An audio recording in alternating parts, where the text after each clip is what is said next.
19, I was assigned to work at Mitsubishi Shipyard and was living in Kannomati with my aunt's family. On August 5th, my cousin, who was working in the factory at Taita, heard a disturbing rumor at work and told me I should go home. My home was about 1 hour drive from the city. At home, there were about 60 evacuated children and a few parents from Kanzaki Elementary School. When I went home, I found out that I missed my mother and she had gone to see me. On August 6th in the morning, we saw the B-29 going toward the city and saw the mushroom cloud. At that time, we had only a radio to hear the news that the city was burning. At 2 a.m., we found my mother standing in front of the house with a bandage covering her head and a sling on her right arm. She fell unconsciously without a word. Later, she couldn't speak because the shock was indescribable. My mother was closer to the bomb and experienced the blinding light and the explosion so loud it rocked the houses. My aunt and mother covered their heads and ran through the fields to avoid the black rain. The city was burning everywhere.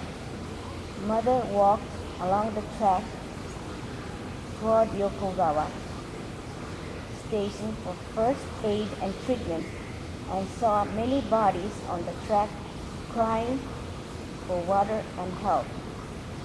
She had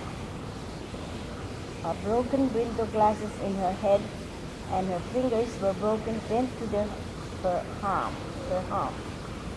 She saw hundreds of people nude on the street trying to get away from the burning city. Everywhere with wheels could move, pick up people and drove away to the mountains. That's how my mother got home.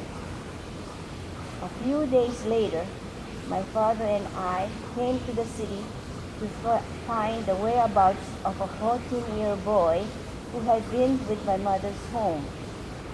When I came to Yokogawa, I couldn't believe my eyes when I saw Akinokofuji, Hiroshima Island. We went looking for Nekoyacho, where the boy was from, and we found him, and we learned his mother had been trapped under the balcony of the house. This grandmother described her death as hell on earth. The boy and his grandmother fled to the countryside. He had a lot of glasses in his head and died during an operation. At the same time, his grandmother, who had not any visible injuries, also passed away.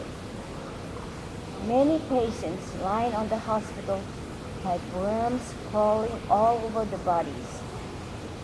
I do not wish to ever experience that scene again. In a panoramic view of the city, it resembled nothing so much as a huge crematorium. One sight I could not cross out of my mind was a lady pushing a baby carriage along a burning street. Her face was disfigured and red from martyrical. This painful incident in my history could not be forgotten. My saddest memory was all the children who had waited a long time for someone to come home for them.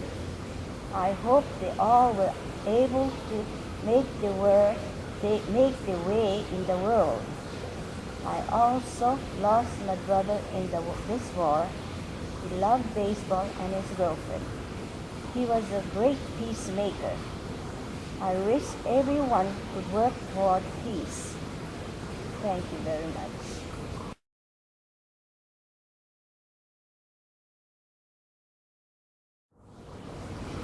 After my experience, I really think every youngsters, old people who know this atomic bomb should tell the world how indescribable is the atomic bomb has done to human beings. I wish everybody would know the dreadful happening that will really destroy human beings.